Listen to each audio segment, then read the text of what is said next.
ಇಲ್ಲಿ ಏನ್ ಬೇಕಾದ್ರೂ ನಡೆಯಬಹುದೆಂಬ ಮಾತುಗಳಿಗೆ ಮಡದಿಯನ್ನ ಕಳೆದುಕೊಂಡು ರೋಧಿಸಲು ನಿಂತ ಆ ವ್ಯಕ್ತಿಯ ಜೀವನದಲ್ಲಿ ಎದುರಾದ ವಿಚಿತ್ರಗಳೇ ಸಾಕ್ಷಿ, ಚಕಿತಗಳೇ ಸಾಕ್ಷಿ. ಊಹೆಗೂ ನಿಲುಕದ ಅಂತಹ ವಿಚಿತ್ರಗಳೇ, ಅಂತಹ ಚಕಿತಗಳೇ ನಮ್ಮ ಇಂದಿನ ಹೀಗೂ ಉಂಟೆ. ಅವರ ಮಡದಿ ಸಾವನ್ನಪ್ಪಿದ್ದು ಹೇಗೆ?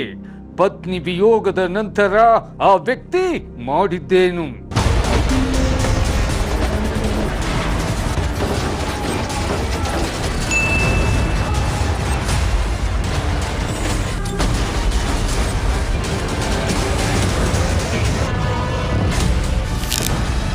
ಯುದ್ಧಗಳಿಂದ ಸಾವನ್ನಪ್ಪುವ ಮುಗ್ಧ ಜನರು ಅದೆಷ್ಟು. ಹಾಗೆ ಯುದ್ಧಕ್ಕೆ ಬಲಿಪಶುವಾದ ತಂದೆಯನ್ನ ನೆನೆಯುತ್ತಾ ರೋಧಿಸುತ್ತಾ ಜೀವನ ಸಾಗಿಸಲು ನಿಂತ ಆ ಹುಡುಗ.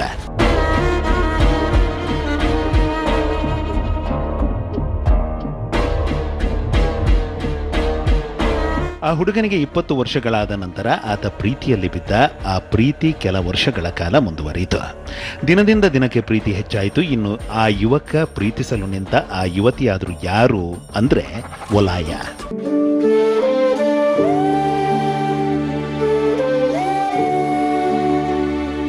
ಇನ್ನು ಆ ಯುವಕ ಯುವತಿ ಒಲಾಯನೊಂದಿಗೆ ಮದುವೆಯಾದ.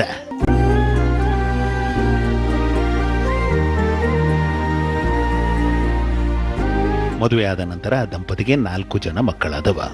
ಹಾಗೆ 4 ಮಕ್ಕಳಾದ ನಂತರ ಒಂದು ವಿಚಿತ್ರ ಎದುರಾಗಲು ಆರಂಭಿಸಿತು. ಆ ವಿಚಿತ್ರವೇ ಮಡದಿಯನ್ನ ಖಿನ್ನತೆ ಕಾಡಲು ಆರಂಭಿಸಿತು. ಆಕೆ ಮಾನಸಿಕ ಸಮಸ್ಯೆಯಿಂದ ರೋಧಿಸಲು ನಿಂತದ್ದು.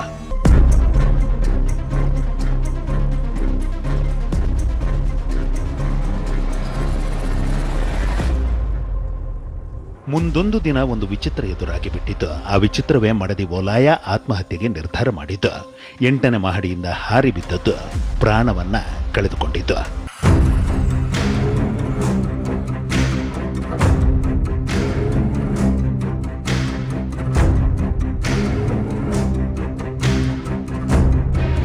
ಮಡದಿಯ ಸಾವಿನ ನಂತರ ಮಡದಿಯನ್ನ ನೆನೆದು ರೋಧಿಸಲು ನಿಂತ ಪತಿಗೆ ಏನೂ ತೋಚದಂತಾಯಿತು.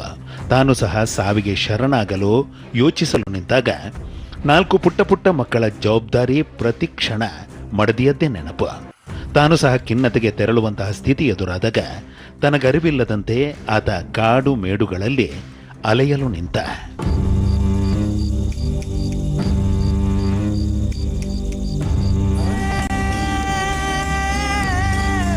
ಪತ್ನಿ ವಿಯೋಗದ ನಂತರ ಕಾಡು ಮೇಡುಗಳಲ್ಲಿ ಅಲೆಯಲು ನಿಂತ ಆತ ಐಸಿನ ನದಿಯ ಮೇಲೆ ನಡೆಯಲು ನಿಂತ. ಏನಾದರೂ ಆಗಲಿ ಅಂತ ಐಸಿನ ನದಿಯಲ್ಲಿ ಮುಳುಗಿಬಿಟ್ಟ.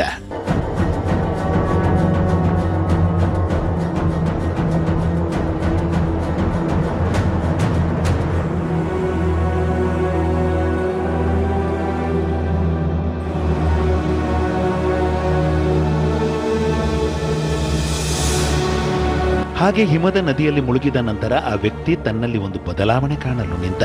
ಆ ಬದಲಾವಣೆಗೆ ಯಾವ ಯೋಚನೆಯೂ ತನಗೆ ಬಾರದಂತಾಗಿತ್ತು. ಕೇವಲ ಚಳಿಯನ್ನ ತಡೆಯುವ ನಿಟ್ಟಿನಲ್ಲಿ ಆತನ ಬುದ್ಧಿ ಮತ್ತು ಮನಸ್ಸು ಕೆಲಸ ಮಾಡಲು ನಿಂತಿತ್ತು.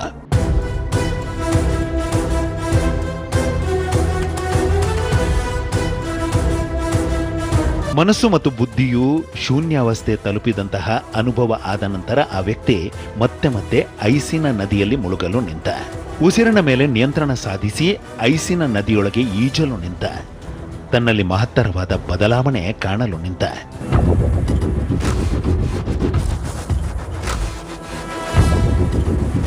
ತನ್ನಲ್ಲಿ ಮಹತ್ತರವಾದ ಬದಲಾವಣೆ ಕಾಣಲು ನಿಂತ ಆ ವ್ಯಕ್ತಿಯಿಂದ ಇಡೀ ಜಗತ್ತಿಗೆ ಒಂದು ಚಕಿತ ಎದುರಾಗಲು ನಿಂತಿತು.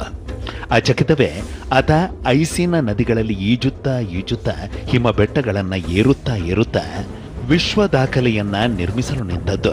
ಗಿನ್ನಿಸ್ ಸೇರಿದಂತೆ ಸುಮಾರು 26 ವಿಶ್ವ ದಾಖಲೆಗಳನ್ನ ಮಾಡಿದ್ದು. ಹಾಗೆ ದಾಖಲೆಗಳನ್ನ ಮಾಡುತ್ತಿರುವ ಆ ವ್ಯಕ್ತಿ ಆದ್ರೂ ಯಾರು ಅಂದ್ರೆ ನೆದರ್ಲ್ಯಾಂಡ್ನ ಐಸ್ ಮ್ಯಾನ್ ಅಂತ ಕರೆಯಲಾಗುವ ವಿಮ್ ಹೋಪ್.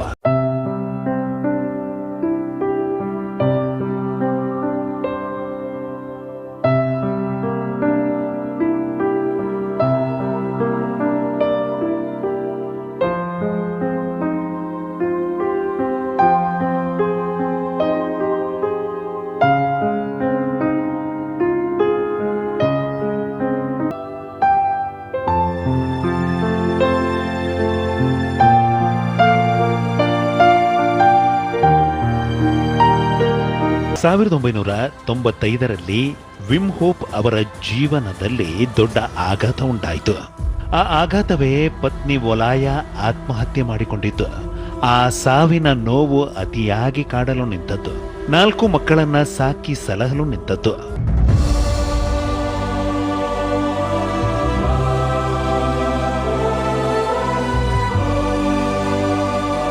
ಏನೇ ಮಾಡಿದ್ರೂ ಮಡದಿಯ ಸಾವಿನ ನೋವು ದೂರಾಗದೇ ಇದ್ದಾಗ ವಿಮ್ ಹೋಪ್ ದುಃಖವನ್ನ ಎದುರಿಸಲು ಐಸಿನ ನದಿಗಳಲ್ಲಿ ಮುಳುಗಲು ನಿಂತ ನಂತರ ಉಸಿರಾಟದ ಆ ಒಂದು ವಿಧಾನದ ಮೂಲಕ ಉಸಿರಿನ ಮೇಲೆ ಹತೋಟಿಯನ್ನ ಸಾಧಿಸಿ ಐಸಿನ ನೀರಿನಲ್ಲಿ ಗಂಟೆಗಟ್ಟಲೆ ಕಳೆಯಲು ನಿಂತ ನಂತರ ತಮ್ಮಲ್ಲಿ ಬದಲಾವಣೆ ಕಾಣಲು ನಿಂತರು.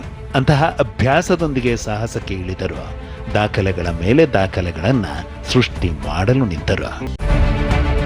ಹಿಮದಲ್ಲಿ ದೀರ್ಘಕಾಲ ಕುಳಿತುಕೊಂಡು ವಿಶ್ವ ದಾಖಲೆ, ಐಸ್ ತುಂಬಿದ ಪೆಟ್ಟಿಗೆಯಲ್ಲಿ ಸುಮಾರು 1 ಗಂಟೆ 53 ನಿಮಿಷಗಳ ಕಾಲ ಕುಳಿತು ಗಿನ್ನಿಸ್ ರೆಕಾರ್ಡ್ ಮಾಡಿದ್ರು ವಿಮ್ ಹೋಪ್.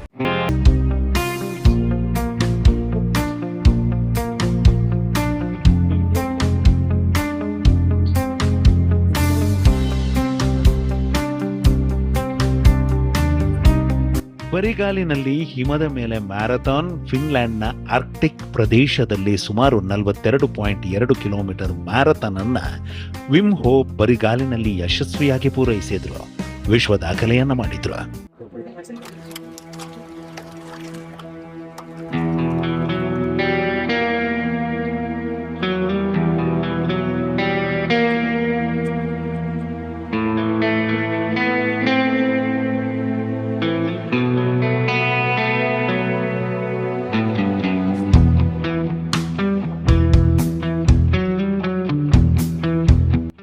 ಇನ್ನು ನೀವು ಚಿಕ್ಕಂದಿನಿಂದಲೂ ಐಸ್ ಪ್ರದೇಶಗಳಲ್ಲಿ ಜೀವನ ಸಾಗಿಸಿದ್ದೀರಿ. ಇದಕ್ಕಾಗಿ ನಿಮಗೆ ಐಸ್ ಮೇಲೆ ಬರಿಗಾಲಿನಲ್ಲಿ ಓಡುವ, ಐಸ್ ನದಿಗಳಲ್ಲಿ ಈಜುವ ಅಭ್ಯಾಸವೂ ನಿಮಗಾಗಿದೆ. ನೀವು ಅತಿಯಾದ ಬಿಸಿಲು ಪ್ರದೇಶದಲ್ಲಿ ಸಾಹಸವನ್ನ ಮಾಡಿರಿ. ಆಗ ನೋಡುತ್ತೇವೆಂದು ಕೆಲವರು ಕಿಚಾಯಿಸಲು ನಿಂತಾಗ ವಿಮ್ ಹೋಪ್ ಹೇಳಿದ್ದು, ಚಳಿ ಮತ್ತು ಬಿಸಿಲು ಎರಡೂ ಒಂದೇ, ನಿಮ್ಮ ಬುದ್ಧಿ ಹೇಗೆ ನಿರ್ಧರಿಸುತ್ತೋ ಹಾಗೆ. ನನಗೆ ಚಳಿ ಆಗೋದಿಲ್ಲವೆಂದು ನಿಮ್ಮ ಬುದ್ಧಿ ನಿರ್ಧರಿಸಿದ್ರೆ ಚಳಿ ಆಗೋದಿಲ್ಲ. ನನಗೆ ಬಿಸಿಲ ತಾಪವು ತಟ್ಟೋದಿಲ್ಲ ಅಂತ ನಿಮ್ಮ ಬುದ್ಧಿ ನಿರ್ಧರಿಸಿದರೆ ಬಿಸಿಲ ತಾಪ ತಟ್ಟುವುದಿಲ್ಲ ಅಂತ ಹೇಳಿ ವಿಮ್ ಹೋಪ್ ಮತ್ತೊಂದು ವಿಶ್ವ ದಾಖಲೆಯನ್ನ ಮಾಡಿದ್ರು. ಹಾಗೆ ಮಾಡಿದ ವಿಶ್ವ ದಾಖಲೆಗೆ ನಮೀಬಾ ಮರುಭೂಮಿಯಲ್ಲಿ ಮ್ಯಾರಥಾನ್ ಮಾಡಿದ್ದು. ತೀವ್ರ ಬಿಸಿಲಿನಲ್ಲಿ ನೀರು ಕುಡಿಯದೆ ಮ್ಯಾರಥಾನ್ ಪೂರ್ಣಗೊಳಿಸಿತು.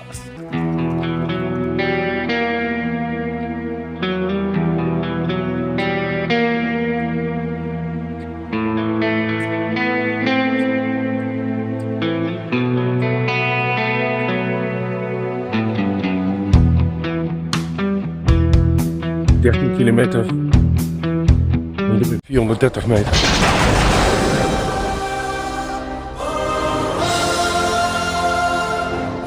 ತಾಂಜೇನಿಯಾದ ಅತಿ ಎತ್ತರವಾದ ಬಹಳಷ್ಟು ಕ್ಲಿಷ್ಟಕರವಾದ ಪರ್ವತವನ್ನ ಕೇವಲ ಶಾರ್ಟ್ಸ್ ಧರಿಸಿ 28 ಗಂಟೆಗಳಲ್ಲಿ ವಿಮ್ ಹೋಪ್ ಏರಿಬಿಟ್ಟರು. ವಿಶ್ವ ದಾಖಲೆಯನ್ನ ಮಾಡಿಬಿಟ್ಟರು. This one is yours. You can't be in the picture. Okay. That's your right. Yeah. Okay. Hi. Congratulations.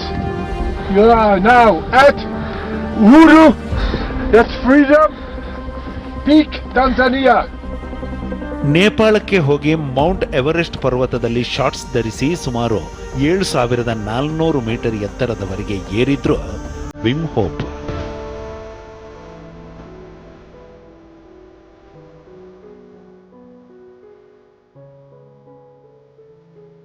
-ಡಿಗ್ರಿಗಳ ಚಳಿಯಿಂದ ಕೂಡಿರುವ ಉತ್ತರ ಧ್ರುವ ಪ್ರದೇಶಕ್ಕೆ ತೆರಳಿದ ವಿಮ್ ಹೋಪ್ ಅರ್ಧ ಮ್ಯಾರಥಾನ್ ಓಟವನ್ನ ಬರಿಗಾಲಿನಲ್ಲಿ ಪೂರೈಸಿ ದಾಖಲೆಯನ್ನ ಸೃಷ್ಟಿಸಿದ್ರು.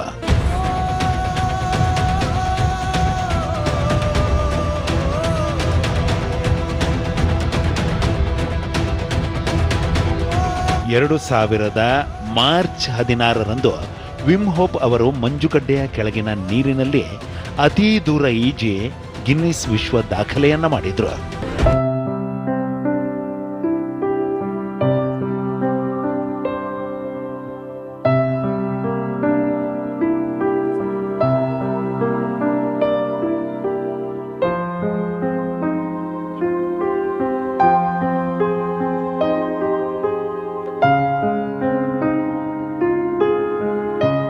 ಹೋಪ್ರವರು 57.5 ಮೀಟರ್ ದೂರವನ್ನ ಮಂಜುಗಡ್ಡೆಯ ಕೆಳಗೆ ಈಜುವ ಮೂಲಕ ಈ ಅಪರೂಪದ ಸಾಧನೆಯನ್ನ ಮಾಡಿದ್ದಾರೆ.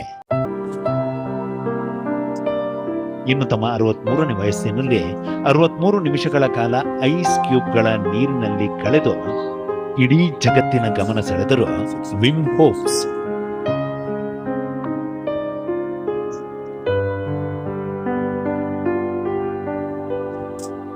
Yeah. Get it all in. I feel okay. Life finds its way.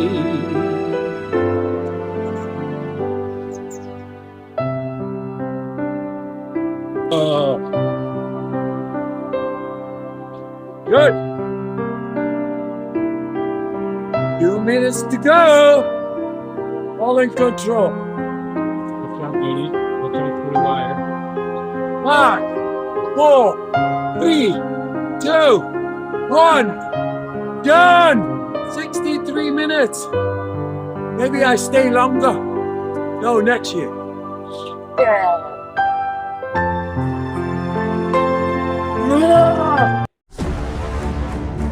-Degree ತಾಪಮಾನದ ಹಿಮದ ನದಿಗೆ ಇಳಿಯುವುದು ಪ್ರಮಾದಕರ ಹಾಗೂ ಜೀವಕಾರಕ. ಅಂತಹದ್ದರಲ್ಲಿ ನೆದರ್ಲ್ಯಾಂಡಿನ ವಿಮ್ ಹೋಪ್ ರವರು ಶರ್ಟ್ ಧರಿಸದೆ ಹಿಮ ಪರ್ವತಗಳಲ್ಲಿ ಸುಡು ಬಿಸಿಲಿನ ಮರುಭೂಮಿಗಳಲ್ಲಿ ಸಾಹಸವನ್ನ ಮೆರೆಯಲು ಸಾಧ್ಯವಾಗಿದ್ದು ಹೇಗೆ?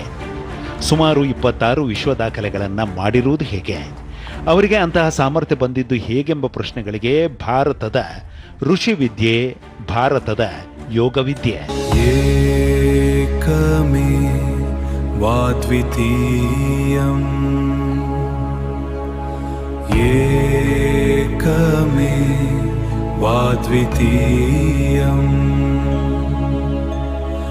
ಏಕೋ ತೇನಃ ಸರ್ವಭೂತಾಂತರಾತ್ಮಾ ಸರ್ವಭೂತಾಂತರಾತ್ಮಾ.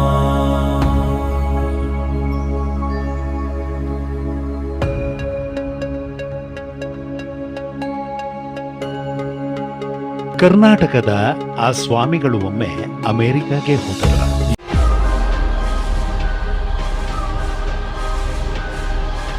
ಅಮೆರಿಕಾಗೆ ಹೋದ ಸ್ವಾಮಿಗಳಿಗೆ ವಿಮ್ ಹೋಪ್ರ ಒಂದು ಪುಸ್ತಕ ಕಣ್ಣಿಗೆ ಬಿತ್ತು. ಆ ಪುಸ್ತಕವನ್ನ ಓದಲು ನಿಂತ ಕರ್ನಾಟಕದ ಆ ಸ್ವಾಮಿಗಳಿಗೆ ಆ ವ್ಯಕ್ತಿಯ ಬಗ್ಗೆ ಕುತೂಹಲ ಹುಟ್ಟಿತು. ಅವರ ಬಗ್ಗೆ ಮತ್ತಷ್ಟು ತಿಳಿದುಕೊಳ್ಳಲು ನಿಂತರು. ಅಂತಹ ಪ್ರಯತ್ನದಲ್ಲಿ ಕರ್ನಾಟಕದ ಆ ಸ್ವಾಮಿಗಳಿಗೆ ವಿಮ್ ಹೋಪ್ರಲ್ಲಿನ ವಿಶೇಷವಾದ ಶಕ್ತಿಯ ಸಂಗತಿಗಳು ತಿಳಿಯಲಾರಂಭಿಸಿದವು.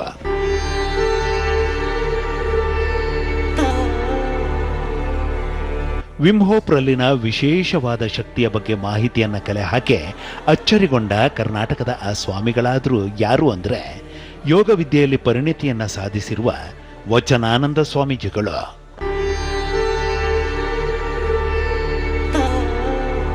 ಎರಡು 2016ನೇ ಇಸ್ವಿಯಲ್ಲಿ ನ್ಯೂಯಾರ್ಕ್ನಲ್ಲಿ ಮ್ಯಾನ್ಹಟನ್ ಅಂತಿದೆ, ಅಲ್ಲಿ ನಾನು ಹೋಗುವಾಗ ಅಲ್ಲೊಂದು ಯೋಗ ಸ್ಟುಡಿಯೋ ಹೋಗಿದ್ದೆ. ಆ ಯೋಗ ಸ್ಟುಡಿಯೋದಲ್ಲಿ ಈ ಪುಸ್ತಕ ಇತ್ತು, ವಿಮ್ ಹೋಪ್ ಮೆಥಡ್ ಅಂತ. ಸೊ ನಾನು ಅಲ್ಲೇ ಕೂತ್ಕೊಂಡು ಓದ್ಲಿಕ್ಕೆ ಶುರು ಮಾಡಿದೆ. ಆವಾಗ ಇವರು ಐಸ್ ಮ್ಯಾನ್ ಅನ್ನೋದು ಗೊತ್ತಾಯಿತು.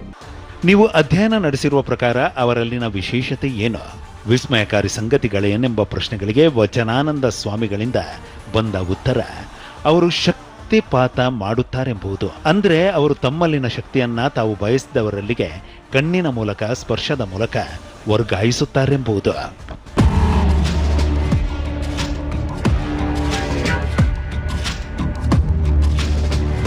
ಇವರು ಶ್ರೇಷ್ಠ ಯೋಗಿಗಳಲ್ಲಿ ಒಬ್ಬರು. ಅವ್ರು ಆ್ಯಕ್ಚುಲಿ ಹೇಳೋದಿಲ್ಲ, ಅವರು ಶಕ್ತಿಪಾತ ಮಾಡ್ತಾರೆ. ಶಕ್ತಿಪಾತ, ದೇ ಟ್ರಾನ್ಸ್ಫಾರ್ಮ್ ಹಿಸ್ ಎನರ್ಜಿ. -40 ಟೆಂಪ್ರೇಚರ್ನಲ್ಲಿ ಕರ್ಕೊಂಡು ಹೋಗಿ ತಮ್ಮ ಶಕ್ತಿನ ಅವ್ರು ದಾರೆ ಇರ್ತಾರೆ. ನಮ್ಮ ಯೋಗದಲ್ಲಿ ದೀಕ್ಷೆ ಅಂತ ಕರಿತೇವೆ. ಏಕಮೇ ವಾದ್ವಿತೀಯಂ ಏಕಮೇ ಟ್ರಾನ್ಸ್ಫರ್ ಮಾಡ್ತಾರೆ. ಅವರು ಕಣ್ಣಿನ ಮೂಲಕ, ಸ್ಪರ್ಶದ ಮೂಲಕ ಅವರು ಶಕ್ತಿಯನ್ನು ಕೊಡ್ತಾರೆ. ನಮ್ಮನ್ನು ಪ್ರೊಟೆಕ್ಟ್ ಮಾಡ್ತಾರೆ. ಗುರು ಅಂದರೆ ಅವನೇ ನಮ್ಮನ್ನು ಪ್ರೊಟೆಕ್ಟ್ ಮಾಡೋರು. ಅದೆಲ್ಲ ಅವರಲ್ಲಿದೆ, ಬಟ್ ಅವ್ರು ತೋರಿಸೋದಿಲ್ಲ ಅಷ್ಟೇ. ಸಿಂಪಲ್ ನಾರ್ಮಲ್ ಆಗಿರ್ತಾರೆ. ವಿಮ್ ಹೋಪ್ರ ಜೀವನದಲ್ಲಿ ಚಿತ್ರ ವಿಚಿತ್ರ ಸಮಸ್ಯೆಗಳು ಎದುರಾಗಿವೆ. ಅಂತಹ ಸಮಸ್ಯೆಗಳಿಂದ ಖಿನ್ನತೆಗೆ ತೆರಳುವ ಸಮಯದಲ್ಲಿ ಅವರು ಯೋಗದ ಮೂಲಕ, ಪ್ರಾಣಾಯಾಮದ ಸಹಾಯದ ಮೂಲಕ ಅತಿಯಾದ ಚಳಿಯನ್ನ ಸಹಿಸುವ ಸಾಮರ್ಥ್ಯವನ್ನ ಸಿದ್ಧಿಸಿಕೊಂಡು ಬಿಟ್ಟರು. ಅಂತಹ ಸಿದ್ಧಿಯೊಂದಿಗೆ ಅವರು ಐಸು ಗಡ್ಡೆಗಳ ನೀರಿನಲ್ಲಿ ಮುಳುಗುವಂತಹ, ಆ ಮೂಲಕ ಮನಸ್ಸು ಮತ್ತು ಬುದ್ಧಿಯ ಹೆಚ್ಚಿಸುವಂತಹ, ಆ ಮೂಲಕ ಮನೋದೈಹಿಕ ಸಮಸ್ಯೆಗಳನ್ನ ನಿವಾರಿಸಿಕೊಳ್ಳುವಂತಹ ಒಂದು ಹೊಸ ತಂತ್ರವನ್ನ ಕಂಡುಹಿಡಿದ್ರು. ಆ ತಂತ್ರವೇ ವಿಮ್ ಹೋಪ್ ಮೆಥಡ್. ಅವ್ರ ಬದುಕಿನಲ್ಲಿ ಸಾಕಷ್ಟು ದುಃಖಗಳಾಗಿದೆ, ಬಹಳಷ್ಟು ನೋವುಗಳು ಬಂದಿದ್ದಾವೆ. ಬಹುತೇಕ ಅವ್ರ ಲೈಫ್ನಲ್ಲಿ ಆದಷ್ಟು ಕಹಿ ಘಟನೆಗಳು ಬೇರೆ ನಮ್ಮಂಥ ಲೈಫ್ನಲ್ಲಿ ಆಗಿಲ್ಲ. ಅಷ್ಟೊಂದು ನೋವು ಇದೆ ಅವರಿಗೆ, ಭಾಳಷ್ಟು ಕಷ್ಟಗಳು ಬಂದಿದ್ದಾವೆ. ಬಟ್ ಯೋಗದ ಮೂಲಕ, ಪ್ರಾಣಾಯಾಮದ ಮೂಲಕ ಅದನ್ನು ಹೊರ ಬಂದಿದ್ದಾರೆ.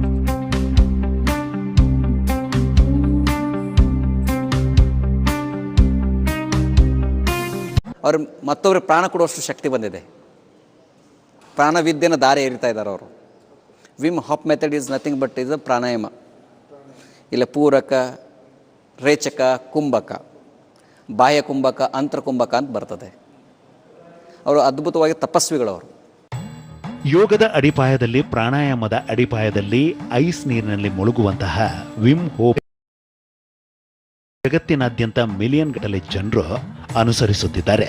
ಅಂತಹ ವಿಧಾನವನ್ನ ಅನುಸರಿಸುತ್ತಿರುವ ಜನರ ಪ್ರಕಾರ ದೇಹದಲ್ಲಿ ರೋಗ ನಿರೋಧಕ ಶಕ್ತಿ ಹೆಚ್ಚುತ್ತದೆ, ಮನೋಬಲವು ಹೆಚ್ಚುತ್ತೆ, ಬುದ್ಧಿಬಲವು ಹೆಚ್ಚುತ್ತೆ, ಮನೋದೈಹಿಕ ಸಮಸ್ಯೆಗಳು ನಿವಾರಣೆಯಾಗುತ್ತವೆ, ರಕ್ತ ಸಂಚಾರ ಚೆನ್ನಾಗಿ ಆಗುತ್ತೆ, ಆರೋಗ್ಯ ವೃದ್ಧಿಸುತ್ತೆಂಬುದು.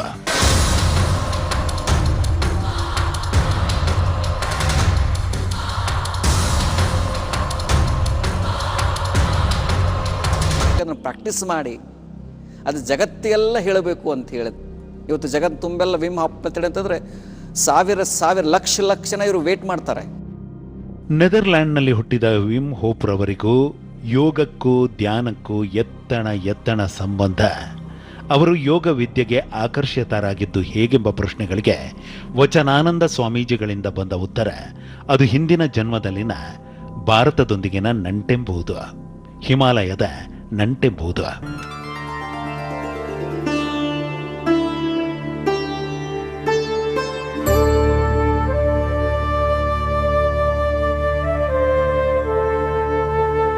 ವಿಮ್ ಹೋಪ್ ರವರು ಜಗತ್ತಿಗೆ ಬಯಲು ಮಾಡಿರುವ ಆ ಕೆಲ ರಹಸ್ಯಗಳ ಪ್ರಕಾರ ತಮ್ಮ 9ನೇ ವಯಸ್ಸಿನಲ್ಲಿ ಕೆಲ ಋಷಿಗಳು ಕನಸಿನಲ್ಲಿ ಗೋಚರಿಸಲು ನಿಂತರು. ಹಿಮಾಲಯವು ಗೋಚರಿಸಲು ನಿಂತಿತು.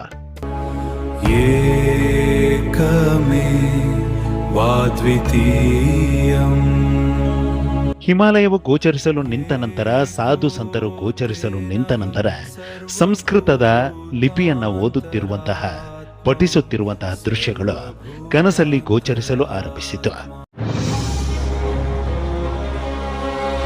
ವಿಮ್ ಹೋಪ್ ರವರು ತಮಗೆ ಪದೇ ಪದೇ ಕನಸಲ್ಲಿ ಗೋಚರವಾಗಲು ನಿಂತ ಸಂಗತಿಗಳನ್ನ ತಮ್ಮ 12ನೇ ವಯಸ್ಸಿನಲ್ಲಿ ಸ್ನೇಹಿತರಿಗೆ ಹೇಳಲು ನಿಂತಾಗ ಸ್ನೇಹಿತರು ಆಡಿಕೊಳ್ಳಲು ನಿಂತರು. ವಿಮ್ ಹೋಪ್ರ ತಾಯಿ ಬೈಯಲು ನಿಂತರು.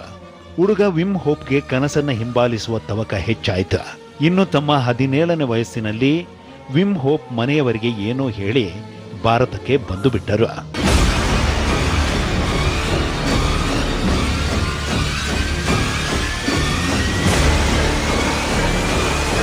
ಜನ್ಮಾಂತರ ಅದು ಹೇಳ್ತಾರೆ ಅವರು, ಪ್ರೀವಿಯಸ್ ಲೈಫ್ ಕನೆಕ್ಷನ್. ಅವರು 9 ವರ್ಷ ಇದ್ದಾಗಲೇ ಈ ಥರ ಗೋಚರಿಸಲಿಕ್ಕೆ ಶುರು ಆಯ್ತು ಅವರಿಗೆ, ಈ ಜ್ಞಾನ ಅವರಿಗೆ. ಆಮೇಲೆ ಅದನ್ನು ಯಾರಿಗೆ ಹೇಳಿಲ್ಲ ಅವರು 9 ವರ್ಷ ಆದಾಗ. ಅದನ್ನು ಆವಾಗ ಪುಸ್ತಕಗಳನ್ನು ಗ್ಯಾದರ್ ಮಾಡೋಕ್ಕೆ ಓದಕ್ಕೆ ಶುರು ಮಾಡಿದರು. ಆಮೇಲೆ 12ನೇ ವರ್ಷಕ್ಕೆ ಅವ್ರಿಗೆ ಅನ್ಸಕ್ಕೆ ಶುರು ಮಾಡ್ತಿದ್ದು ಇದನ್ನು ಹೇಳಬೇಕು ಇದನ್ನು ಅಂತ. ಆವಾಗ ಅವ್ರ ಫ್ರೆಂಡ್ಸ್ಗಳಿಗೆ ಹೇಳಕ್ಕೆ ಶುರು ಮಾಡಿದರು. ಆ ಫ್ರೆಂಡ್ಸ್ಗಳು ಯಾರೂ ನಂಬಲಿಲ್ಲ. ಆಮೇಲೆ ಅವರು 17 ವಯಸ್ಸಿಗೆ ಆವಾಗ ಆಲ್ರೆಡಿ ಪುಸ್ತಕಗಳು, ಗ್ರಂಥಗಳು ಎಲ್ಲ ಆಟೋಮೆಟಿಕ್ ಸಿಗ್ಲಿಕ್ಕೆ ಸ್ಟಾರ್ಟ್ ಆದವು ಅವರಿಗೆ.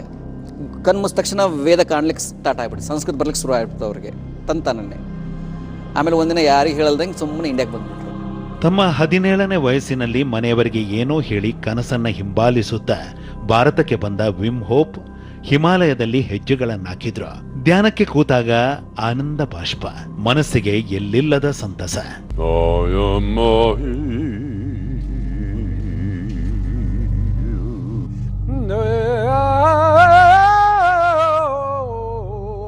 Ah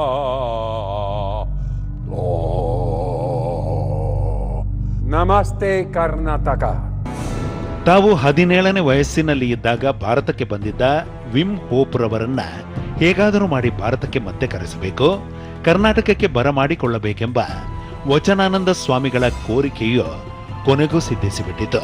50 ವರ್ಷಗಳ ನಂತರ ಭಾರತಕ್ಕೆ ಆಗಮಿಸಿದ ವಿಮ್ ಹೋಪ್ರವರು ಆ ರಹಸ್ಯಗಳನ್ನ ಬಯಲು ಮಾಡಿದ್ರು.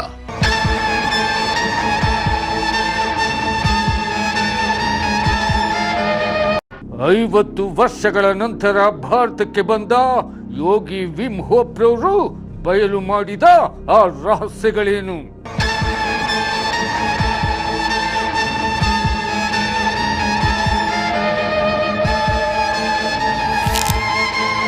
ನೀವು ನಿಮ್ಮ 26 ವಿಶ್ವ ದಾಖಲೆಗಳ ಮೂಲಕ ಜಗತ್ತಿಗೆ ಏನನ್ನ ಹೇಳಲು ಬಯಸುತ್ತೀರಾ ಅನ್ನೋ ನಮ್ಮ ಪ್ರಶ್ನೆಗಳಿಗೆ ಯೋಗಿ ವಿಮ್ ಹೋಪ್ರಿಂದ ಬಂದ ಉತ್ತರ, ನಾವು ಅಂದುಕೊಳ್ಳುವುದಕ್ಕಿಂತ ನಮ್ಮಲ್ಲಿ ಅಪರಿಮಿತವಾದ ಶಕ್ತಿ ಇದೆ. ನಾನು ಮೊದಲಿಗೆ ಐಸ್ ಗಡ್ಡೆಯ ನದಿಯಲ್ಲಿ ಮುಳುಗಲು ಹೋದಾಗ ನನಗೆ ಆಗೋದಿಲ್ಲ ಅಂತ ಅಂದ್ಕೊಂಡೆ. ಆದರೆ ಗಟ್ಟಿ ಮನಸ್ಸು ಮಾಡಿದೆ. ನನಗೆ ಏನೂ ಆಗೋದಿಲ್ಲ ಅಂತ ಬುದ್ಧಿಗೆ ಹೇಳಿದೆ.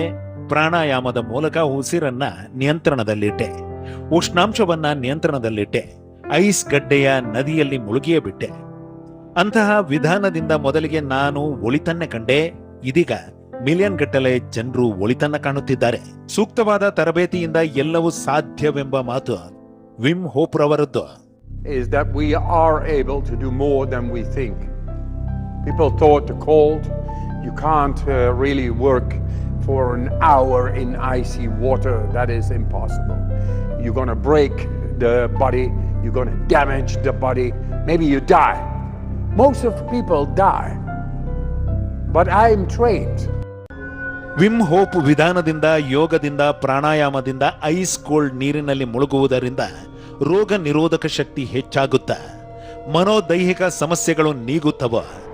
ಎಲ್ಲ ಸುಳ್ಳು ಪ್ರಚಾರಕ್ಕಾಗಿ ಇವನ್ನೆಲ್ಲ ಮಾಡಲಾಗುತ್ತಿದೆ ಅಂತ ವೈಜ್ಞಾನಿಕ ಲೋಕವು ದೂರಲು ನಿಂತಾಗ ನಾನು ಅದನ್ನ ವೈಜ್ಞಾನಿಕವಾಗಿ ಸಾಬೀತುಪಡಿಸುತ್ತೇನೆಂದು ಹೇಳಿ ವಿಮ್ ಹೋಪ್ರವರು ರೋಗವನ್ನು ಉಂಟು ಮಾಡುವಂತಹ ಕೋಲಿ ಬ್ಯಾಕ್ಟೀರಿಯಾವನ್ನ ಹಲವಾರು ವೈದ್ಯರ ಸಮ್ಮುಖದಲ್ಲಿ ತಮ್ಮ ದೇಹಕ್ಕೆ ಇಂಜೆಕ್ಟ್ ಮಾಡಿಸಿಕೊಂಡರು.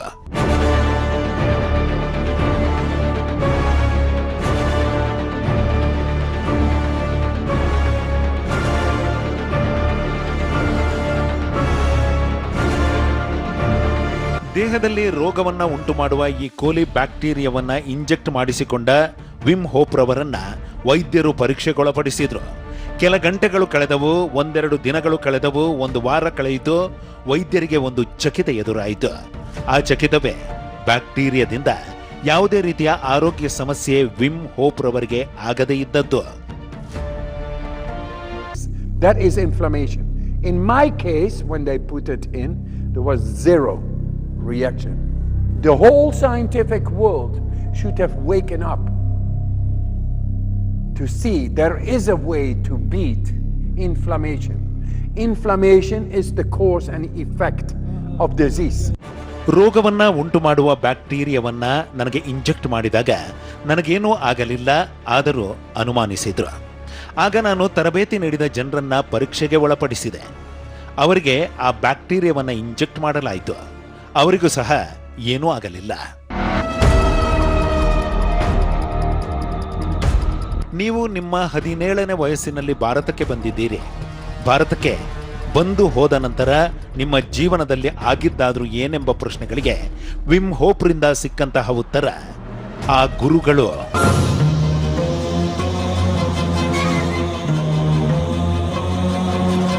ತಮ್ಮ 17ನೇ ವಯಸ್ಸಿನಲ್ಲಿ ಭಾರತಕ್ಕೆ ಬಂದು ಮತ್ತೆ ನೆದರ್ಲ್ಯಾಂಡ್ಗೆ ಹೋದ ನಂತರ ವಿಮ್ ಹೋಪ್ರವರಿಗೆ ಆಗಿದ್ದೇನು ತಿಳಿಯೋಣ ಮುಂದಿನ ಭಾನುವಾರ ರಾತ್ರಿ 10:30ಕ್ಕೆ. ಇಂತಹ ಹಲವು ಸಂಗತಿಗಳ ನಡುವೆ ನಮ್ಮನ್ನು ಕಾಡುವಂತಹ ಕಟ್ಟ ಕಡೆಯ ಪ್ರಶ್ನೆ ಹೀಗೂ ಉಂಟೆ.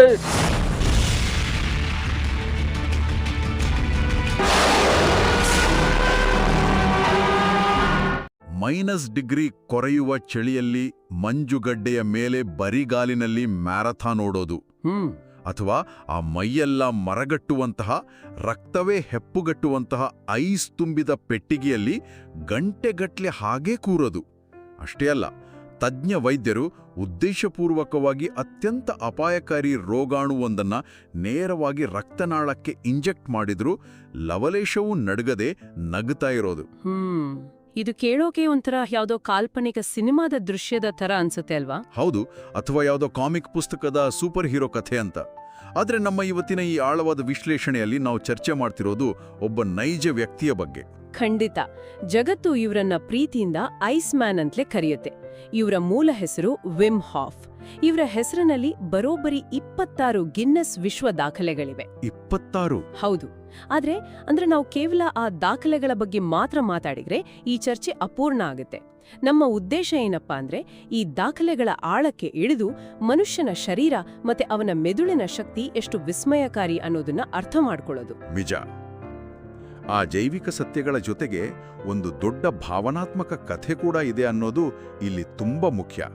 ಅಂದ್ರೆ ನಾವು ವಿಮ್ ಹಾಫ್ ಅವರ ಸಾಹಸಗಳನ್ನ ನೋಡುವಾಗ ಓಹೋ, ಇವರೊಬ್ಬ ಹುಟ್ಟು ಸಾಹಸಿ ಇರಬೇಕು, ಪ್ರಪಂಚಕ್ಕೆ ಶಕ್ತಿ ಪ್ರದರ್ಶನ ಮಾಡೋಕೆ ಹೊರಟಿದ್ದಾರೆ ಅನ್ಕೊಳ್ತೀವಿ. ಆದರೆ ಈ ಐಸ್ ಮ್ಯಾನ್ ಹುಟ್ಟಿದ್ದೇ ಒಂದು ಕರುಣಾಜನಕ ದುರಂತದಿಂದ. ತಾನೇನೋ ಸಾಧನೆ ಮಾಡಬೇಕು ಅನ್ನೋ ಆಸೆಯಿಂದ ಅಲ್ಲ. ಹೌದು, ಸಾವಿನ ದವಡೆಯಿಂದ ಪಾರಾಗುವ ಅನಿವಾರ್ಯತೆಯದು. ಆ 1995ರ ಸಮಯ ಅವರ ಪಾಲಿಗೆ ತುಂಬಾ ಕರಾಳವಾಗಿತ್ತು. ಓ, 95ರಲ್ಲಿ? ಹೌದು. ಅವರ ಪ್ರೀತಿಯ ಪತ್ನಿ ಓಲಾಯ್ ತೀವ್ರವಾದ ಮಾನಸಿಕ ಖಿನ್ನತೆಗೆ ಒಳಗಾಗಿದ್ರು. ಆ ಖಿನ್ನತೆ ಎಷ್ಟಿತ್ತಂದ್ರೆ ಯಾವುದೇ ವೈದ್ಯಕೀಯ ಚಿಕಿತ್ಸೆಗಳಿಗೂ ಅವರು ಸ್ಪಂದಿಸಲಿಲ್ಲ. ಕೊನೆಗೊಂದು ದಿನ ಅವರು 8ನೇ ಮಹಡಿಯಿಂದ ಹಾರಿ ಆತ್ಮಹತ್ಯೆ ಮಾಡ್ಕೊಳ್ತಾರೆ. ಮೈ ಗಾಡ್, ಊಹಿಸ್ಕೊಳ್ಳೋದೇ ಕಷ್ಟ. ಖಂಡಿತ. ಈ ಆಘಾತ ವಿಮ್ ಹಾಫ್ ಅವರ ಬದುಕನ್ನ ಅಕ್ಷರಶಃ ತಲೆಕೆಳಗು ಮಾಡ್ತು. ಪತ್ನಿಯ ಸಾವು ತಂದ ಶೂನ್ಯ, ಜೊತೆಗೆ ಕಣ್ಮುಂದಿದ್ದ 4 ಪುಟ್ಟ ಮಕ್ಕಳ ಜವಾಬ್ದಾರಿ ಅವರನ್ನ ತೀವ್ರ ಹತಾಶೆಗೆ ದೂಡಿತು. ಅಂದ್ರೆ ಒಮ್ಮೆಲೆ ಹೆಂಡತಿಯ ಭೀಕರ ಸಾವು, ಅದರ ಬೆನ್ನಲ್ಲೇ ಒಂಟಿತನ, ಈ ನೋವು ಅವರನ್ನ ಎಷ್ಟರ ಮಟ್ಟಿಗೆ ಕಾಡ್ತು ಅಂದ್ರೆ ತಾವು ಕೂಡ ಎಲ್ಲಾದ್ರೂ ಹಾರಿ ಪ್ರಾಣ ಬಿಡಬೇಕು ಅನ್ನೋ ಯೋಚನೆಗಳು ಶುರುವಾಯ್ತು ಅಲ್ವಾ? ಹೌದು, ಆತ್ಮಹತ್ಯೆಯ ಯೋಚನೆಗಳು. ಆ ವಿಪರೀತ ದುಃಖದಿಂದ ಕಂಗೆಟ್ಟು ಅಲೆಯುತ್ತಿದ್ದಾಗ ಒಂದು ದಿನ ನೆದರ್ಲ್ಯಾಂಡ್ಸ್ನ ಆ ಕೊರೆಯುವ ಚಳಿಯಲ್ಲಿ ಹೆಪ್ಪುಗಟ್ಟಿದ್ದ ಹಿಮದ ನದಿಯೊಂದಕ್ಕೆ ತಿಡೀರ್ನೆ ಹಾರಿಬಿಡ್ತಾರೆ. ಅಲ್ಲಿಗೆ ಅವರ ಕತೆ ಮುಗಿತು ಅಂತಲೇ ಎಲ್ರೂ ಅನ್ಕೊಂಡಿದ್ರು. ಆದ್ರೆ ಅಸಲಿ ಬದಲಾವಣೆ ಶುರುವಾಗಿದ್ದೇ ಅಲ್ಲಿ. ಹೌದಾ? ಹೌದು ನೋಡಿ, ನಾವು ವಿಜ್ಞಾನದ ದೃಷ್ಟಿಕೋನದಿಂದ ಇದನ್ನ ನೋಡ್ಬೇಕು. ಅವರು ಆ ಹಿಮದ ನದಿಯಲ್ಲಿ ಮುಳುಗಿದ ತಕ್ಷಣ ಅವರ ದೇಹ ಮತ್ತೆ ಮೆದುಳಿನಲ್ಲಿ ಒಂದು ಅಸಾಧಾರಣ ಜೈವಿಕ ಪ್ರಕ್ರಿಯೆ ನಡೀತು. ಅಂದ್ರೆ ಚಳಿಗೆ ದೇಹ ತಕ್ಷಣ ಪ್ರತಿಕ್ರಿಯೆ ನೀಡುತ್ತೆ ಅನ್ನೋ ತರನಾ? ನಿಖರವಾಗಿ. ಮನುಷ್ಯನ ದೇಹ ವಿಪರೀತ ಚಳಿಗೆ ಒಡ್ಡುಕೊಂಡಾಗ ನಮ್ಮ ಸ್ವಯಂಚಾಲಿತ ನರಮಂಡಲ ತಕ್ಷಣವೇ ಸರ್ವೈವಲ್ ಮೋಡ್ಗೆ ಜಾರುತ್ತೆ. ಮೆದುಳು ತುಂಬಾ ಬುದ್ಧಿವಂತ ಅಂಗ. ಆ ಕ್ಷಣದಲ್ಲಿ ದೇಹವನ್ನ ಬದುಕಿಸ್ಕೊಳ್ಳೋದು ಮಾತ್ರ ಅದರ ಮೊದಲ ಆದ್ಯತೆಯಾಗುತ್ತೆ. ಓಹೋ, ಬೇರೆ ಎಲ್ಲಾ ಯೋಚನೆಗಳು ನಿಂತೋಗತ್ತೆ. ಮೆದುಳು ತನ್ನೆಲ್ಲಾ ಶಕ್ತಿಯನ್ನ ಆ ವಿಪರೀತ ಚಳಿಯನ್ನ ಹೇಗೆ ತಡೆಯೋದು ಅನ್ನೋದರ ಕಡೆ ಮಾತ್ರ ಕೇಂದ್ರೀಕರಿಸ್ತು. ಇದ್ರಿಂದ ಅವರ ಮೆದುಳು ಸಂಪೂರ್ಣ ಶೂನ್ಯ ಅವಸ್ಥೆಗೆ ತಲುಪಿತು. ದುಃಖ, ನೋವು, ಭವಿಷ್ಯದ ಚಿಂತೆ ಇವೆಲ್ಲವನ್ನು ಪ್ರಾಸೆಸ್ ಮಾಡಕ್ಕೆ ಮೆದುಳಿಗೆ ಶಕ್ತಿಯೇ ಉಳಿಲಿಲ್ಲ. ವಾವ್, ಇದೊಂಥರ ನಮ್ಮ ದೈನಂದಿನ ಜೀವನದ ಒಂದು ಪ್ರಕ್ರಿಯೆ ನೆನಪಿಸ್ತೆ. ಅಂದ್ರೆ ನಾವು ಆಫೀಸ್ನಲ್ಲಿ ವಿಪರೀತ ನಿದ್ದೆ ಮಂಪರಿನಲ್ಲಿದ್ದಾಗ ತಕ್ಷಣ ಎಚ್ಚೆತ್ಕೊಳ್ಳಕ್ಕೆ ಮುಖಕ್ಕೆ ತಣ್ಣೀರು ಎರಚ್ಕೊಳ್ತೀವಲ್ಲ? ಹೌದು, ಒಳ್ಳೆ ಉದಾಹರಣೆ. ತಣ್ಣೀರ್ ಬಿದ್ದ ತಕ್ಷಣ ಬೇರೆ ಯೋಚನೆ ಹೋಗಿ ಒಮ್ಮೆಲೆ ಪ್ರಜ್ಞೆ ಜಾಗೃತವಾಗುತ್ತೆ. ಮೆದುಳು ರೀಬೂಟ್ ಆದ ಹಾಗೆ. ವಿಮ್ ಹಾಫ್ ಅವರ ಪಾಲಿಗೆ ಆ ಹಿಮದ ನದಿ ಅಂತಹದ್ದೇ ಒಂದು ಬೃಹತ್ ರೀಬೂಟ್ ಬಟನ್ ಆಗಿ ಕೆಲಸ ಮಾಡಿತು. ಖಂಡಿತ. ಆದರೆ ನನ್ನ ಪ್ರಶ್ನೆ ಏನಂದ್ರೆ, ಕೇವಲ ಚಳಿಯ ನೀರಿನಲ್ಲಿ ಮುಳುಗೋದು ಇಷ್ಟೊಂದು ದೊಡ್ಡ ದುಃಖವನ್ನ ಶಾಶ್ವತವಾಗಿ ಮರೆಸೋಕೆ ಹೇಗ್ ಸಾಧ್ಯ? ಚಳಿಯಿಂದ ಹೊರಬಂದ ಮೇಲೆ ಮತ್ತೆ ಆ ದುಃಖ ಕಾಡಲ್ವಾ? ಅದೇ ವಿಮ್ ಹಾಫ್ ಕಂಡುಕೊಂಡ ದೊಡ್ಡ ರಹಸ್ಯ. ಹಿಮದ ನೀರಿನಲ್ಲಿ ಮುಳುಗುದಾಗ ಮನುಷ್ಯನ ದೇಹ ಸಹಜವಾಗಿಯೇ ಗಾಬರಿಯಿಂದ ಉಸಿರನ್ನ ಬಿಗಿ ಹಿಡಿಯೋಕೆ ಅಥವಾ ಏದುಸಿರು ಬಿಡೋಕೆ ಪ್ರಯತ್ನ ಪಡುತ್ತೆ. ಹೌದು, ನಮಗೂ ತಣ್ಣೀರು ಬಿದ್ದಾಗ ಹಾಗೇ ಆಗೋದು. ಆದರೆ ವಿಮ್ ಹಾಫ್ ಆ ಪರಿಸ್ಥಿತಿಯಲ್ಲಿ ಗಾಬರಿಯಾಗುವ ಬದಲು ತಮ್ಮ ಉಸಿರಾಟದ ಮೇಲೆ ಸಂಪೂರ್ಣ ಗಮನ ಕೇಂದ್ರೀಕರಿಸಿದ್ರು. ಆ ಚಳಿಯಲ್ಲಿ ಶರೀರವನ್ನ ಕಾಯ್ದುಕೊಳ್ಳಲು ಉಸಿರಾಟದ ಲಯವನ್ನ ನಿಯಂತ್ರಿಸೋಕೆ ಕಲಿತ್ರು. ಅಂದ್ರೆ ಪ್ರತಿದಿನ ಆ ಹಿಮದ ನದಿಗೆ ಹೋಗ್ತಿದ್ರಾ? ಹೌದು, ಪ್ರತಿದಿನ ಪದೇ ಪದೇ ಆ ನದಿಗೆ ಇಳಿಯುತ್ತಾ ಉಸಿರಾಟವನ್ನ ದೀರ್ಘವಾಗಿ ಎಳೆದುಕೊಳ್ಳುತ್ತಾ ಮೆದುಳಿಗೆ ಹೋಗೋ ಆಮ್ಲಜನಕದ ಪ್ರಮಾಣ ಹೆಚ್ಚಿಸಿದ್ರು. ದುಃಖ ಮರೆಯಲು ಶುರುವಾದ ಈ ಅಭ್ಯಾಸ ಒಂದು ದೈನಂದಿನ ತಪಸ್ಸಾಗಿ ಬದಲಾಯಿತು. ದುಃಖ ಮರೆಯೋಕೆ ಶುರುವಾದ ತಪಸ್ಸು ಜಗತ್ತೇ ಬೆರಗಾಗುವ ಸಾಧನೆಯಾಗಿದ್ದು ನಿಜಕ್ಕೂ ರೋಚಕ. ಆ ಐಸ್ ಕ್ಯೂಬ್ಗಳನ್ನು ತುಂಬಿದ ಪೆಟ್ಟಿಗೆಯಲ್ಲಿ ಕೇವಲ ಈಜುಡುಗೆಯಲ್ಲಿ ಬರೋಬ್ಬರಿ 1 ಗಂಟೆ 53 ನಿಮಿಷ ಕುಳಿತದ್ದು ಇವರ ಮೊದಲ ಗಿನ್ನಿಸ್ ದಾಖಲೆ ಅಲ್ವಾ? ಹೌದು. ಆಮೇಲೆ ಫಿನ್ಲೆಂಡ್ನ ಆರ್ಕ್ಟಿಕ್ ಪ್ರದೇಶದಲ್ಲಿ ಆ ಮಂಜುಗಡ್ಡೆಯ ಮೇಲೆ ಬರಿಗಾಲಿನಲ್ಲಿ 42 ಕಿಲೋಮೀಟರ್ ಮ್ಯಾರಥಾನ್ ಪೂರೈಸಿದ್ರು. 42 ಕಿಲೋಮೀಟರ್? ಅಷ್ಟೇ ಅಲ್ಲ, ಆಫ್ರಿಕಾದ ಕಿಲಿಮಂಜಾರೋ ಪರ್ವತವನ್ನ ಯಾವುದೇ ವಿಶೇಷ ಚಾರಣದ ಬಟ್ಟೆಗಳಿಲ್ಲದೆ ಕೇವಲ ಶಾರ್ಟ್ಸ್ ಧರಿಸಿ 28 ಗಂಟೆಗಳಲ್ಲಿ ಏರಿದ್ರು. -ಡಿಗ್ರಿಯಲ್ಲಿ ಕೇವಲ ಶಾರ್ಟ್ಸ್ನಲ್ಲಿ? ಹೌದು. ಇನ್ನು ಮೌಂಟ್ ಎವರೆಸ್ಟ್ನಲ್ಲಿ ಸುಮಾರು 7400 ಮೀಟರ್ ಎತ್ತರದವರೆಗೆ ಆಮ್ಲಜನಕದ ಸಿಲಿಂಡರ್ ಇಲ್ಲದೆ ಶಾರ್ಟ್ಸ್ನಲ್ಲೇ ಹತ್ತಿದ್ರು.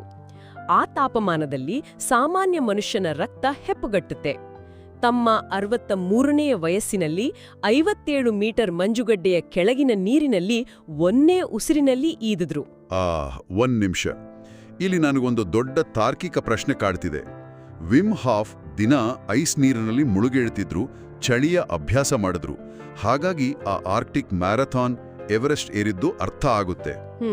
ಆದರೆ ನಮೀಬಿಯಾ ಮರುಭೂಮಿಯಲ್ಲಿ ತೀವ್ರವಾದ ಸುಡುವ ಬಿಸಿಲಿನಲ್ಲಿ ಒಂದು ಹನಿ ನೀರು ಕುಡಿದೇ ಮ್ಯಾರಥಾನ್ ಪೂರ್ಣಗೊಳಿಸಿದ್ದು ಹೇಗೆ? ಚಳಿಯ ಅಭ್ಯಾಸ ಸುಡುವ ಬಿಸಿಲಿಗೆ ಹೇಗೆ ಸಹಾಯ ಮಾಡುತ್ತೆ? ಇವೆರಡೂ ಸಂಪೂರ್ಣ ವಿರುದ್ಧ ವಾತಾವರಣ ಅಲ್ವಾ? ಈ ಪ್ರಶ್ನೆ ಬಹಳಷ್ಟು ವಿಜ್ಞಾನಿಗಳನ್ನು ಕಾಡಿತ್ತು. ಇದಕ್ಕೆ ಉತ್ತರ ಬೇಕಂದ್ರೆ ನಾವು ಮೆದುಳಿನ ಒಳಗಿರೋ ಹೈಪೋಥಾಲಮಸ್ ಅನ್ನೋ ಗ್ರಂಥಿಯ ಕೆಲಸ ಅರ್ಥ ಮಾಡ್ಕೋಬೇಕು. ಹೈಪೋಥಾಲಮಸ್?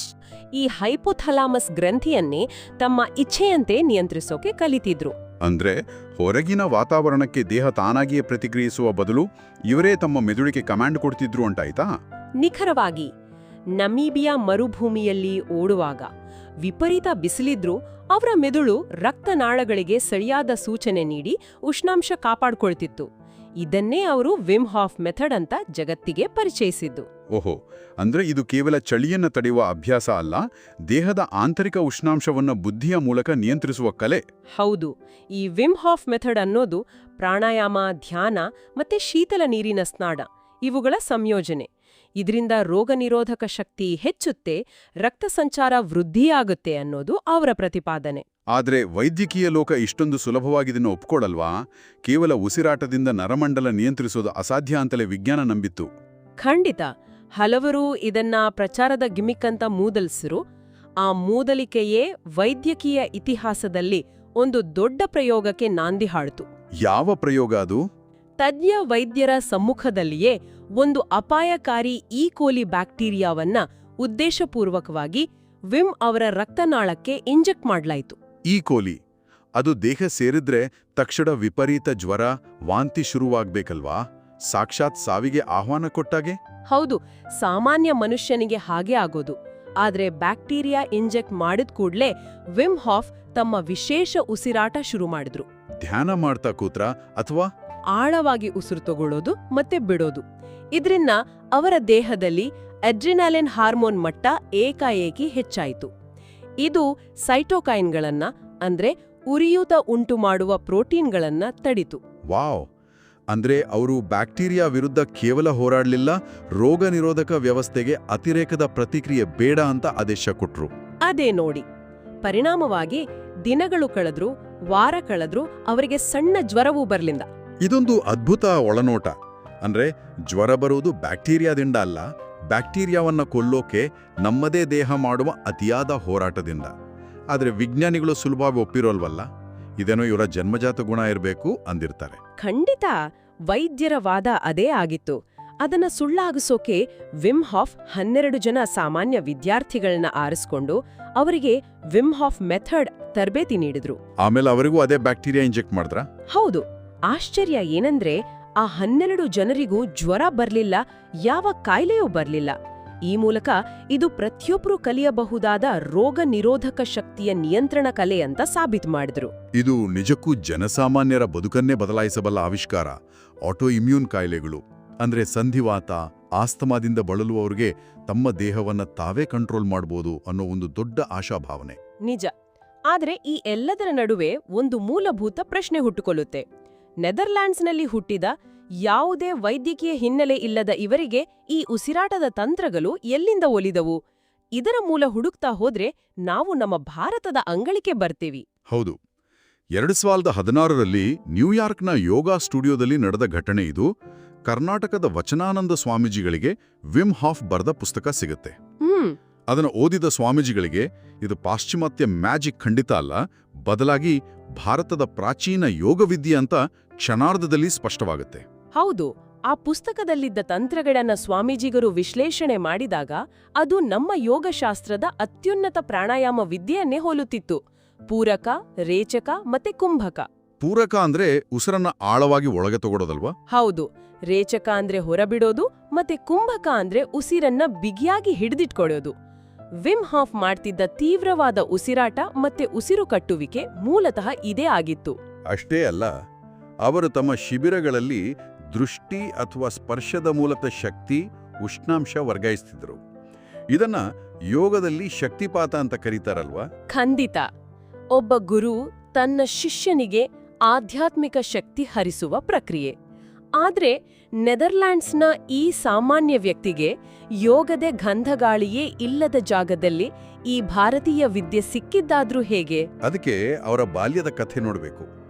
9 ವರ್ಷ ವಯಸ್ಸಿನಲ್ಲೇ ಅವರಿಗೆ ಹಿಮದಿಂದ ಆವೃತವಾದ ಪರ್ವತಗಳು, ಸಾಧು ಸಂತರು ಮತ್ತೆ ಅರ್ಥವಾಗದ ಸಂಸ್ಕೃತ ಲಿಪಿಗಳ ಕನಸು ಬೀಳುತ್ತಿತ್ತಂತೆ. ಹೌದು, ಕಣ್ಣು ಮುಚ್ಚಿದ್ರೆ ವೇದಗಳ ಪಠಣದ ಧ್ವನಿ ಕೇಳಿಸ್ತಿತ್ತಂತೆ.